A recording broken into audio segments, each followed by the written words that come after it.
Maria Quesada, periodista i fundadora de la Unió de Periodistes. Com van ser els inicis de la Unió de Periodistes? Perquè també vas formar part de l'Associació de la Premsa. Com recordes ese binomi?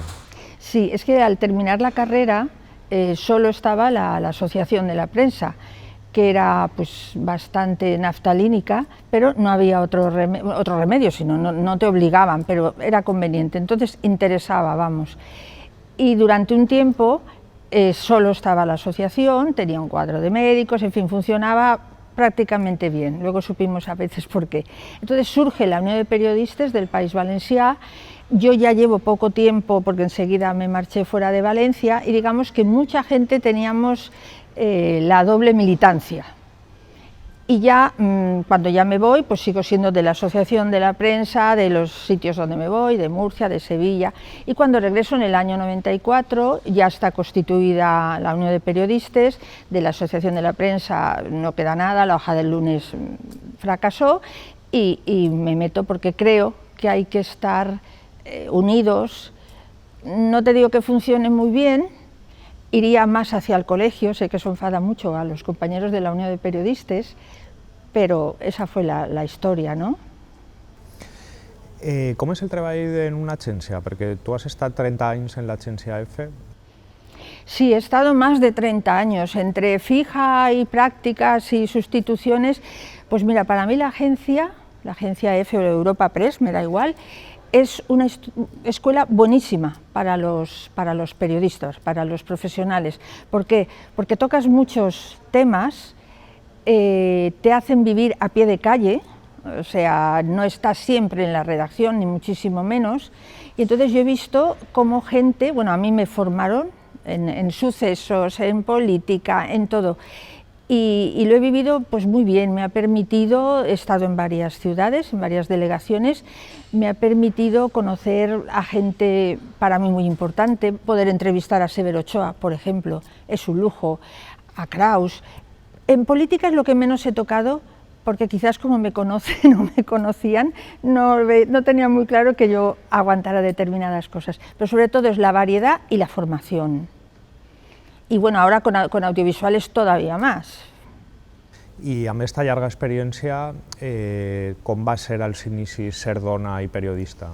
Pues mira, ahora que está de moda esto de los acosos, etcétera, es un poco fuerte, pero los comienzos fueron difíciles en mi época, que éramos muy pocas las que habíamos estudiado licenciadas o bien en la escuela de periodismo, porque había un machismo muy fuerte, o sea, estaba ya como tolerado. Entonces, cuando empezabas, pues se te colgaba el San Benito de que si tenías trabajo algo había pasado. Entonces esa fue una batalla muy dura para las mujeres. Y ahora, si esto estuviera ocurriendo, te aseguro que habría muchos señores con nombre y apellido que estarían denunciados seguro. Entonces lo llevabas como podías, pero fue duro. Y luego el compaginar, porque aún no estaba la vida de la mujer tan aceptada. Yo tuve la suerte que me casé con un compañero, periodista de la agencia EFE, y entonces entendía perfectamente los horarios, el trabajar fin de semana, pero fue difícil, ¿eh? Y sobre todo por el machismo reinante en casi todos los medios. Es que no había, excepto la dueña y directora de un conocido periódico valenciano, pero era la dueña, es que no había encargos.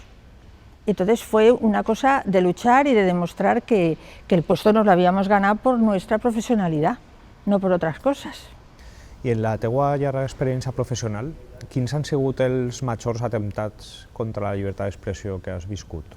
Pues fíjate, en la agencia, contra lo que muchos piensan, no ha habido épocas, pero en general hemos tenido bastante libertad.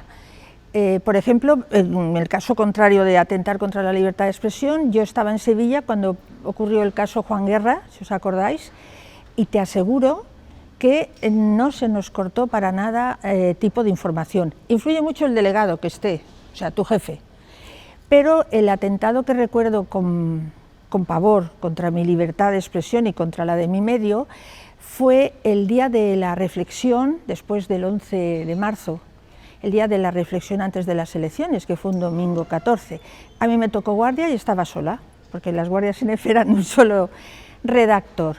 Entonces empezaron a haber movilizaciones en contra del partido que entonces estaba en el gobierno y que además en la agencia EFE en Madrid, lo sé por compañeros, hubo mucho movimiento especial, entonces yo pasé una información, porque en la plaza del Ayuntamiento de Valencia había mucha gente, o sea, era una noticia, y no había manera, y no había manera, y no había manera. Entonces ahí sentí que mi libertad de expresión y la libertad en general estaba siendo coartada de una manera. Y luego ya, no de menos importancia, el atentado de Taki en el Corte Inglés, tuvimos una información grabada que tuvimos que tragarnos por una llamada de Madrid. Me imagino que sería algo relacionado con la dirección de los grandes almacenes, porque ahora no solo es político, sino que los grupos empresariales, los lobbies fuertes, también meten manos si pueden, y si nos dejamos. I amb la perspectiva que dona el temps, com veus el futur de la professió? Pues mira, el futuro para mí no es que sobre gente ni mucho menos, hay demasiada oferta, con lo que eso beneficia a las empresas, porque si no les gustas tienen una cola de 10 o 12. Entonces el futuro creo que pasa por los mismos periodistas, por los mismos licenciados, porque yo defiendo la licenciatura, ya sé que una carrera no te da igual que la de abogado o la de médico, pero sobre todo les veo que como no luchemos por la dignidad de esta profesión, que es muy digna, esto no tiene remedio. O sea, ¿desde cuándo hay ruedas de prensa sin preguntas? O sea, eso es un ataque y una falta de profesionalidad enorme. O sea, una cosa es una declaración y luego, por ejemplo, pienso eso, que nadie ha de estar arrodillado, yo era una batalla mía. Cuando nos convocan, tú ves, ahora hay muchos medios, no era como antes cuando yo empecé, pero te ves a gente de rodillas, o sea, no, yo estoy haciendo un trabajo digno y necesito herramientas dignas. Otra cosa es que yo vaya a coger a un señor de repente, sin decirlo, en la calle, y el señor o me diga, salga por peteneras. Entonces, yo lo que pediría a la gente joven, que estáis más formados, que estábamos nosotros, porque hay mucho medio audiovisual, porque tenéis más herramientas, que lucharan por la dignificación, porque si no, esto va a quedar pues en gente, como en los programas estos del corazón que dicen, yo digo, de la mala sangre, va a quedar en eso, en verdaderos bufones.